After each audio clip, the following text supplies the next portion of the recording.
Hey, everyone. I don't even know where to start. I've read a lot of stories on here, but I never thought I'd be writing one myself. I'm just a regular guy. Nothing special. And I guess I just need to let this out before I lose my mind. So, here's the deal. My wife, Megan, and I have been married for 8 years. We've had our ups and downs like any couple, but I always thought we had something solid. I mean, I've always been the one who compromised, gave in during arguments, and tried to keep the peace. Megan? Well, let's just say she's the type who knows what she wants, and she'll do whatever it takes to get it. A few nights ago, she came into the living room dressed to the nines. Tight black dress, heels that made her tower over me, and makeup that looked like it took hours to perfect. She looked stunning, no doubt, but something about her vibe felt off. "I'm heading out tonight," she said casually, like it was no big deal. "Out? Where to?" I asked, setting down my laptop. "There's this new club downtown. Ashley and the girls are going. I figured I'd join them." Immediately, I felt a knot in my stomach. Megan wasn't the type to go clubbing. She hated loud places and crowds, or at least that's what she'd always told me. And Ashley? Let's just say she's not exactly a good influence. She's the kind of friend who encourages bad decisions and loves to stir the pot. "Megan, I don't think that's a good idea," I said, trying to keep my voice steady. "It's late, and that place has a reputation. You've heard the stories." She rolled her eyes so hard I thought they might get stuck. "Oh, come on, Ryan. Don't start with the overprotective husband act. I'm just going out for a few drinks. What's the big deal?" "The big deal is I don't feel good about it," I replied, standing up. "Can't you just stay home tonight? We could watch a movie or something." That's when she snapped. "Stay home? With you? Doing the same boring thing we always do?" Her tone was ice cold, and it cut deep. "I didn't mean it like that," I said, but she wasn't listening. "You don't own me, Ryan," she said, grabbing her purse. "If you loved me, you'd trust me." Before I could say another word, she stormed out, slamming the door behind her. I just stood there, staring at the door, feeling like someone had punched me in the gut. What the hell just happened? This wasn't Megan. Or maybe it was, and I'd just been blind to it all these years. I sat down on the couch, my mind racing. Should I call her? Text her? Go after her? But something stopped me. Maybe it was pride. Maybe it was fear. Or maybe it was that little voice in the back of my head whispering that this wasn't just a simple night out. Hours passed, and the house felt emptier than ever. I tried distracting myself, TV, video games, even cleaning the kitchen, but nothing worked. My phone sat next to me on the coffee table, silent. No calls, no texts. Around midnight, I heard a car pull up outside. I jumped up and looked out the window. It was Megan. She stumbled out of the passenger seat, laughing at something the driver said. He didn't look like an Uber driver. He was too familiar with her, touching her arm, leaning in close. I felt my chest tighten as I watched her thank him and head toward the house. The driver didn't leave right away. He just sat there, engine running, like he was waiting for something. When Megan walked in, she froze when she saw me. Her makeup was smudged, her hair a mess, and there was a faint smell of alcohol mixed with cologne that wasn't mine. "Had fun?" I asked, my voice sharper than I intended. Her smile faded. "Why are you still up? Why do you think?" She rolled her eyes again and tossed her purse onto the counter. "You're being ridiculous, Ryan. I went out with my friends, had a few drinks, and came home." End of story. But it wasn't the end of the story.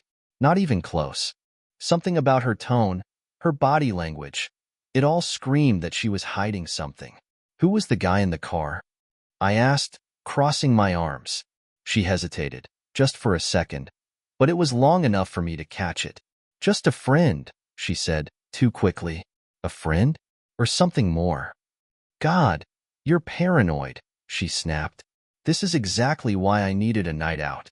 You're suffocating me." And with that, she stormed upstairs, leaving me standing there, heart pounding, mind racing. I didn't sleep that night. I couldn't. Something was wrong, very wrong, and I was determined to find out what. Little did I know, that night was just the beginning of a nightmare I never saw coming. The next morning, Megan acted like nothing had happened. She came downstairs dressed in one of her usual oversized sweaters, her hair tied back in a messy bun, and casually poured herself a cup of coffee as if we hadn't nearly blown up the night before. "Good morning," she said, her voice light, almost cheerful. I didn't respond right away. I just sat there at the kitchen table, watching her every move. How could she act so normal after everything? "Morning," I finally muttered, staring at my half-empty cup. She didn't even look at me. Instead, she grabbed her phone from the counter and started scrolling, her fingers moving quickly across the screen. I couldn't help but wonder who she was texting. Was it the guy from last night? "I have some errands to run today," she said casually, still focused on her phone. "I'll probably be out for a while." I felt a pang of irritation. "Errands? On a Sunday?" She sighed, finally looking up at me. "What's with the third degree, Ryan? I'm just going to pick up a few things. Do I need your permission now?" Her tone was sharp, but I wasn't about to back down. "Not this time. I don't care about your errands, Megan. I care about the fact that you came home last night smelling like someone else." Her eyes narrowed, and for a moment, I saw a flicker of something. Guilt, maybe, or just annoyance. "Oh, for God's sake, Ryan. I told you, it was nothing. I had a drink, someone spilled their drink on me, and that's it. Why do you always have to make everything so dramatic?" I wanted to believe her. I really did. But something wasn't adding up. Who was the guy in the car? I pressed. She groaned, rolling her eyes as if I were the most exhausting person on the planet. "He's a friend of Ashley's, okay? He offered to give me a ride because she had to leave early. That's it. Can we drop this now?" Her story sounded rehearsed, too perfect, like she'd spent all night crafting it. I didn't buy it for a second, but I knew I wasn't going to get anywhere by pushing her further. At least not yet. "Fine," I said, leaning back in my chair. "Go run your errands." She stared at me for a moment, her eyes narrowing slightly as if she didn't trust my sudden change in tone. But then she shrugged, grabbed her purse, and walked out the door. As soon as I heard her car pull out of the driveway, I grabbed my phone. If she wasn't going to give me answers, I'd find them myself. The first thing I did was text Ashley. We weren't exactly friends, but we'd exchanged numbers once during a group dinner. "Hey, Ashley. Quick question. Who was the guy who gave Megan a ride last night?" It took her a few minutes to respond, and every second felt like an eternity. "Ashley, what guy?" My heart sank. The guy who dropped her off. She said he's your friend." Her reply came almost instantly this time. "Ashley, I don't know what she's talking about. She left with some guy she met at the club. I thought she told you?" The words hit me like a punch to the gut. She lied. Megan had lied to my face. I sat there staring at the screen, my mind racing. Who was this guy? How long had this been going on? Was this a one-time thing, or was it more than that? By the time Megan came home a few hours later, I had worked myself into a frenzy. But when she walked through the door carrying shopping bags and wearing that same casual smile, I forced myself to play it cool. "Get everything you needed?" I asked, trying to keep my voice steady. "Yep," she said, setting the bags on the counter. "Why do you ask?" "No reason," I replied, glancing back at my phone. I'd already made up my mind. I was going to get to the bottom of this, no matter what it took. Megan clearly wasn't going to tell me the truth, so I'd have to find it myself. That night, while she was in the shower, I picked up her phone. She'd left it on the nightstand, and for once, it wasn't locked. My hands shook as I scrolled through her messages, looking for anything that might give me a clue. And then I found it. A thread of messages with a number saved under the name Mike. "Mike, last night was amazing. Can't wait to see you again. Megan, same here. I'll figure something out soon. He's so suspicious lately." My stomach dropped. My worst fears had just been confirmed. I didn't confront her that night. I couldn't. I didn't even know where to start. Instead, I lay awake in bed, listening to the sound of her breathing next to me, wondering how I had missed the signs. But one thing was clear. This wasn't over. Not by a long shot. The next morning, I woke up with a newfound determination. Megan was still asleep, her face serene as if nothing was wrong. I couldn't believe how she could lie so effortlessly and then sleep so soundly beside me. It made my stomach turn. I slipped out of bed quietly, grabbed my phone, and went downstairs to the kitchen. My mind was racing. Those messages with Mike had flipped everything I thought I knew upside down. I wasn't going to sit back and let this happen. I needed answers. First, I looked up the number from the texts. It wasn't registered under a name, but a quick search confirmed that it was a local number. That didn't tell me much, but it was a start.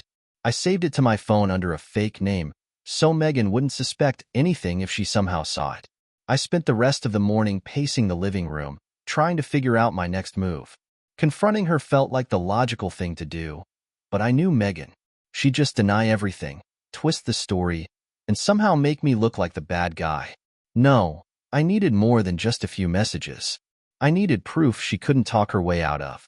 When Megan finally came downstairs, she was back to her usual bubbly self, humming a tune as she poured herself a cup of coffee. "You're up early," she said with a smile, as if everything was perfectly normal. "Couldn't sleep," I replied, my voice flat. She didn't seem to notice, or maybe she didn't care. She grabbed her phone off the counter and started scrolling, her face lighting up with amusement at whatever she was looking at. Probably texting Mike, I thought bitterly. "What's your plan for the day?" I asked, keeping my tone casual. "I might head to the gym," she said without looking up, "and maybe run a few errands." Her vague answer only fueled my suspicions. "Need a ride?" I offered, half hoping she'd slip up and mention something incriminating. She laughed, finally looking at me. "No, I've got it covered. Thanks, though."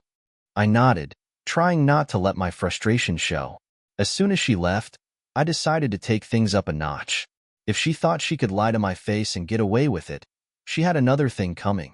I started by calling Ashley. She was hesitant to talk at first, probably worried about getting in the middle of things.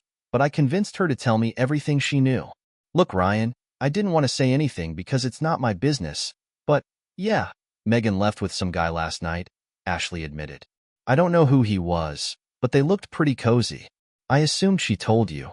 "She didn't," I said through gritted teeth. "Do you have any idea who he is? Did she mention his name?" "No, she didn't," Ashley said. "But if I were you, I'd check her social media. She's been posting a lot of stuff that seems different lately." That was all I needed to hear. I thanked Ashley and hung up, my heart pounding as I opened Megan's Instagram. Sure enough, her recent post told a story I hadn't been paying attention to. Photos of her dressed up, drinks in hand, captions like, "Living my best life," and "Freedom feels so good." It was subtle, but the tone was different. She wasn't posting about us anymore. No pictures of our dinners, no mentions of movie nights. It was like she was carving out a separate life, one where I didn't exist. Then I noticed something odd. In one of her photos, taken at what looked like the club she went to, there was a man in the background. He was leaning against the bar, watching her with a smirk. He looked familiar, but I couldn't place him. I saved the photo and sent it to Ashley. "Me, do you recognize this guy?" She responded almost immediately. "Ashley, that's Mike. He's there almost every weekend. Kind of a player, from what I've heard." Mike, the guy from the texts. Now I had a face to match the name. I spent the rest of the day piecing everything together. I checked her phone records, something I'd never done before but now felt justified in doing. Sure enough, there were dozens of calls and texts to Mike's number over the past few weeks. By the time Megan came home, I had all the proof I needed. But instead of confronting her, I decided to play it smart.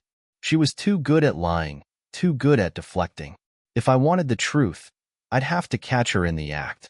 That night, while she was in the shower, I installed a GPS tracker on her car.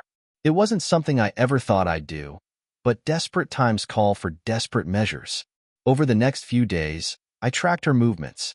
She wasn't going to the gym or running errands like she claimed. She was meeting Mike at a hotel downtown. Every single day. The realization hit me like a ton of bricks. This wasn't just a fling or a moment of weakness. This was a full-blown affair. And she'd been lying to my face the entire time. I sat in the car outside the hotel, watching as they walked out together, laughing like they didn't have a care in the world. My hands clenched the steering wheel so hard I thought it might snap. I wanted to confront them right then and there, but something held me back. I needed a plan. I needed to make sure she couldn't wiggle her way out of this. This wasn't over. Not by a long shot. The next morning, I woke up with a mix of anger and determination. After everything I'd seen, I was done waiting. I had enough evidence to confront Megan, but I wanted to see how far she would go before admitting the truth. She came downstairs wearing a cheerful expression, as if she wasn't living a double life. "What's for breakfast?" she asked, pulling a mug from the cabinet. "Whatever you want," I replied flatly, barely looking up from my coffee. She paused, clearly picking up on my mood. "Are you still upset about the other night?" I set my cup down, meeting her gaze. "Should I be upset, Megan?" Her expression didn't falter, but I saw a flicker of something. Maybe worry, maybe guilt. "Ryan, I told you, it was just a night out with friends. You're blowing this way out of proportion." I almost laughed at how easily the lies rolled off her tongue. "Friends like Mike?" I asked, watching her closely. Her reaction was instant. Her face paled, and she froze, the mug halfway to her lips. "What are you talking about?" "You know exactly what I'm talking about," I said, leaning forward. "The texts, the hotel. Don't insult me by pretending you don't know." She set the mug down with a shaky hand, her voice defensive. "Have you been spying on me? That's a serious violation of trust, Ryan." That was rich, coming from her. "Trust? Don't talk to me about trust when you've been sneaking around with another man." I shot back, my voice rising. Her eyes narrowed, and for a moment, she dropped the act. "So what if I have? What do you expect, Ryan? You're boring, predictable, and always sulking around the house." I needed excitement, and Mike gives me that. Her words hit me like a slap in the face. I sat there, stunned, as she continued her tirade. "Maybe if you'd paid more attention to me, I wouldn't have had to look elsewhere." I couldn't believe what I was hearing. She wasn't sorry. She wasn't even trying to deny it anymore. She was blaming me for her betrayal. "Unbelievable," I muttered, standing up. "You don't even care, do you? About me, about us. 8 years, Megan, and this is how you repay me." She crossed her arms, her face defiant. "Don't act like you're perfect, Ryan. You're not exactly a prize." I felt the heat rise in my chest, but I forced myself to stay calm. Losing my temper wouldn't solve anything. "You know what, Megan? You've made your choice, and now I'm making mine." With that, I walked out, slamming the door behind me. I needed air, space to think. This wasn't just a betrayal. It was a total unraveling of everything I thought my life was. And deep down, I knew this was only the beginning. I spent the next few hours driving aimlessly around town, trying to process everything Megan had said. Her words kept echoing in my mind. "You're boring, predictable." The sheer audacity of her trying to pin her affair on me lit a fire in my chest. But I wasn't going to let her twist this anymore. When I finally parked at a quiet spot by the lake, I decided that I needed to be smarter. Confronting her had only scratched the surface. She wasn't remorseful, and she clearly thought she held all the cards. But she didn't know I had more evidence than just the texts. I called a lawyer. It felt like the first real step toward regaining control. I didn't want to make any rash decisions, so I asked her about my rights, what a divorce might look like, and how to protect myself financially. The lawyer was calm and professional, but her advice was crystal clear. Document everything and don't let Megan catch on to what I was planning. By the time I got home, Megan was sitting on the couch, scrolling through her phone like nothing had happened. She barely glanced at me when I walked in. "You done with your dramatic exit?" she asked with a smirk. I ignored her and went straight upstairs. Her reaction didn't matter anymore. What mattered was staying one step ahead. Over the next few days, I started gathering everything I could. Bank statements, emails, receipts, anything that could prove Megan's betrayal and protect me in court. I also kept tracking her movements with the GPS on her car. She was so predictable it almost made me sick. Every other day, she'd run errands or go to the gym, and every time, she'd end up at the same hotel. But one day, something changed. The GPS showed her car parked somewhere unfamiliar, a house on the other side of town. My curiosity got the better of me, and I decided to check it out. I parked a few houses down and waited, my heart pounding. After about 20 minutes, Megan walked out with Mike. They were laughing, her arm casually draped around his. He leaned in to kiss her, and she didn't hesitate. I snapped a few photos with my phone, my hands shaking. This was it, the proof I needed. But as I watched them, something about Mike's demeanor caught my attention. He wasn't just some random fling. He seemed comfortable, like he knew he had her wrapped around his finger. That night, Megan came home late, as usual. I pretended to be asleep when she crawled into bed, the faint smell of cologne still clinging to her. My stomach churned, but I forced myself to stay calm. I couldn't let her know what I'd seen. Not yet. The next morning, I called my lawyer again. I have the proof, I told her. What's the next step? Her voice was steady. We'll start drafting the paperwork. But Ryan, if you want this to go smoothly, you'll need to keep playing along. Act like everything is normal until we file. Can you do that? It felt like a tall order, but I agreed. For the next few days, I put on my best performance, acting like the clueless, trusting husband Megan thought I was. I even cooked dinner one night, just to keep her off my trail. But inside, I was boiling. Every time she smiled at me, every time she kissed me goodbye, I wanted to scream. She had no idea what was coming, and that gave me the slightest sense of satisfaction. This wasn't about revenge. It was about taking back my life. And I wasn't going to stop until Megan's web of lies came crashing down around her. Keeping up the act was harder than I imagined. Every smile I forced, every casual conversation we had, felt like a dagger twisting deeper into my chest. Megan seemed completely oblivious to the tension, carrying on with her lies as though nothing had changed. The following weekend, she announced she was going out with the girls again. I didn't even flinch. I nodded, gave her a half-hearted have fun, and watched as she left the house in that same tight black dress that had become her uniform for these so-called nights out. But this time, I was ready. Instead of sitting at home stewing, I followed her. I kept a safe distance, my heart racing as I watched her car weave through the streets until it pulled into a familiar parking lot. The hotel? I parked down the street, my hands gripping the steering wheel as I watched her step out of the car. She adjusted her dress, looking around nervously before heading inside. A few minutes later, Mike arrived in his beat-up truck. He was wearing a smug grin, like he owned the world, or at least my wife. I waited for what felt like an eternity before making my move. I didn't want to storm in and cause a scene. That would give Megan a chance to manipulate the situation. Instead, I went straight to the front desk. "Hi, I'm looking for Megan and Mike," I said, keeping my voice calm. "I think they checked in a little while ago." The receptionist gave me a suspicious look. "I'm sorry, sir, but I can't give out that information." I slid a $50 bill across the counter. "I just need to know the room number. That's all." Her hesitation lasted only a moment before she pocketed the money and scribbled the number on a piece of paper. "Room 214, she whispered. I thanked her and walked to the elevator, my heart pounding with a mix of anger and anticipation. When I reached the second floor, I stood outside the door for a moment, trying to steady my breathing. I didn't have a plan for what I'd do once I opened that door, but I knew I couldn't walk away. I knocked twice, then stepped back. There was a moment of silence, followed by the sound of hurried footsteps. The door opened just a crack, and there was Megan, her hair tousled and her lipstick smeared. Her eyes widened when she saw me. "Ryan, what are you doing here?" "I could ask you the same thing," I said, my voice cold. "But I think I already know the answer." Before she could respond, Mike appeared behind her, shirtless and grinning. "Well, this is awkward," he said, clearly unfazed by my presence.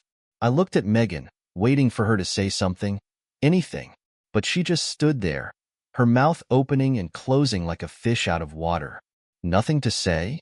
I asked, my voice trembling with a mix of fury and hurt. "No excuses this time?" She finally found her voice. "Ryan, this isn't what it looks like." Mike laughed. "Oh, come on, Megan. He's not that stupid. Give the guy some credit." That broke something in me. I turned and walked away without another word, ignoring Megan's frantic calls for me to stop. I didn't trust myself to stay. By the time I got home, my emotions had shifted from rage to numbness. I sat on the couch, staring at the blank TV screen, wondering how my life had come to this. I knew one thing for sure. This was the end of the line. Megan had shown me exactly who she was, and I wasn't going to let her drag me down any further. But I also knew I couldn't leave quietly. She wasn't just going to walk away from this unscathed. Not after everything she'd done. The pieces were all in place. It was time to finish what I'd started. The hours after leaving the hotel were a blur. My mind kept replaying the scene over and over.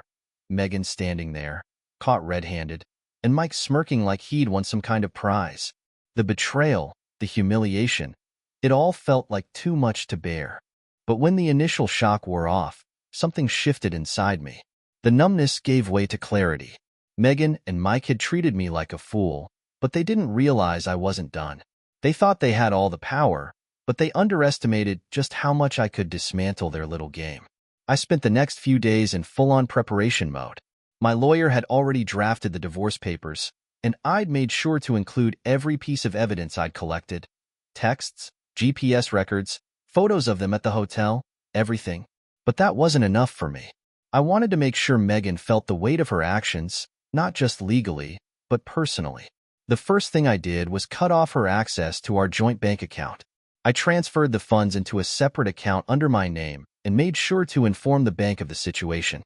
If she thought she was going to waltz out of this marriage with a financial safety net, she was sorely mistaken. Next, I went through every shared account we had, streaming services, memberships, even the grocery delivery app, and changed the passwords. It was petty, sure, but it felt good to take back control of the little things. Then came the big move. I hired a locksmith to change all the locks on the house. I knew Megan was going to lose it when she found out, but I didn't care. She'd made it clear she didn't respect our home or our marriage, so she didn't deserve a key to either. The final piece of the puzzle was setting up a meeting with her parents. They'd always been supportive of our marriage, and I wanted them to hear the truth from me before Megan had a chance to spin her version of events. I scheduled a dinner at their house and planned to lay everything out, photos, texts, and all. By the time the weekend rolled around, everything was in place. Megan, of course, had no idea. She thought I'd just retreated into my shell, sulking as usual, and she made no effort to apologize or even acknowledge what had happened at the hotel. That Saturday morning, she came downstairs dressed in her workout clothes, sipping a protein shake. "I'll be out for a few hours," she said casually. "Take your time," I replied, keeping my tone neutral. She gave me a suspicious look, but didn't press further. As soon as she left, I put the final phase of my plan into action. First, I packed up her things, clothes, shoes, toiletries, everything, and neatly placed them in a set of suitcases by the front door. Then, I printed out copies of the divorce papers and set them on top, along with a manila envelope containing all the evidence I'd collected. Finally, I left a note, "Megan, I know everything. Consider this your eviction notice. You made your choices, and now I'm making mine. The locks have been changed, and your access to our accounts has been revoked. Don't bother coming back here. Your belongings are ready for you to pick up. Good luck explaining this to your parents tonight. I'll be having dinner with them to tell them the truth about who you really are. Ryan." I taped the note to the front door, grabbed my car keys, and drove to her parents' house. When I arrived, her mom greeted me with a warm smile, completely unaware of the storm that was about to hit. "Ryan, it's so good to see you. Where's Megan?" "She'll be here later," I said, forcing a smile. "But first, there's something I need to talk to you about." Over the next hour, I laid everything out for them, the texts, the photos, the hotel meetups. Her parents sat in stunned silence, her mom clutching her chest while her dad's face turned an alarming shade of red. "I had no idea," her mom whispered, tears streaming down her face. "How could she do this?" "I'm sorry you had to find out this way," I said, my voice heavy, but I couldn't let her keep lying to everyone. Before they could respond, the front door swung open, and there was Megan, looking shocked to see me sitting at the dining table. "What's going on?" she demanded, her eyes darting between me and her parents. Her dad stood up, his voice shaking with barely contained fury. "We need to talk, Megan. Sit down. Now." For the first time, Megan looked genuinely scared. And for the first time in a long time, I felt like I had finally taken my life back. This wasn't the end. It was just the beginning. Megan stood frozen in the doorway, her expression flickering between confusion and fear. "What is this?" she asked, her voice cracking slightly. I leaned back in my chair, calm but resolute. It's the truth, Megan. Something you've been avoiding for a long time. Her dad gestured sharply to the chair across from me. Sit down, Megan. His tone left no room for argument. She hesitated, looking at me like I was the enemy before slowly taking a seat. Ryan, what are you doing here? Why are you talking to my parents? I slid the manila envelope across the table toward her. Go ahead. Open it. Her hands trembled as she picked it up, pulling out the contents. Photos of her with Mike at the hotel, screenshots of their texts, and even the GPS records I'd compiled. Her face went pale as she shuffled through the papers, her breathing becoming shallow. This is insane, she muttered, shaking her head. You've been stalking me? Stalking? I shot back. You've been lying, cheating, and sneaking around for weeks, Megan. Don't try to flip this on me. Her dad slammed his fist on the table, making everyone jump. Is this true, Megan? He barked, his voice booming. Tell me the truth right now. Megan's eyes filled with tears, and for a brief moment, I thought she might break down and admit everything. But instead, she did what she always did. She deflected. It's not what it looks like, she cried, looking around the room desperately. Mike is just a friend. Ryan's twisting everything to make me look bad. I laughed bitterly. A friend? Really? Does a friend send texts like, last night was amazing? Does a friend meet you at a hotel multiple times a week? Her mom gasped, covering her mouth with her hand. Megan, how could you? Megan glared at me, her tears now replaced with anger. You've always been so controlling, Ryan. You never let me have fun or do anything for myself. Is it any wonder I needed an escape? Her dad stood up, pointing a finger at her. Stop blaming him, Megan. You're the one who chose to cheat. You're the one who destroyed this marriage. Megan's face crumpled as she realized she had no one left to manipulate. I didn't mean for it to go this far, she mumbled, finally dropping the act. Too late for that, I said, standing up. You've made your choices, and now you'll face the consequences. Her mom looked at me, her eyes filled with sorrow. Ryan, what happens now? I took a deep breath, steadying myself. The divorce papers are ready. She's no longer welcome in my house. I've already packed her things, and she can pick them up today. This is over. Megan shot up from her chair. You can't do this. That's my home too.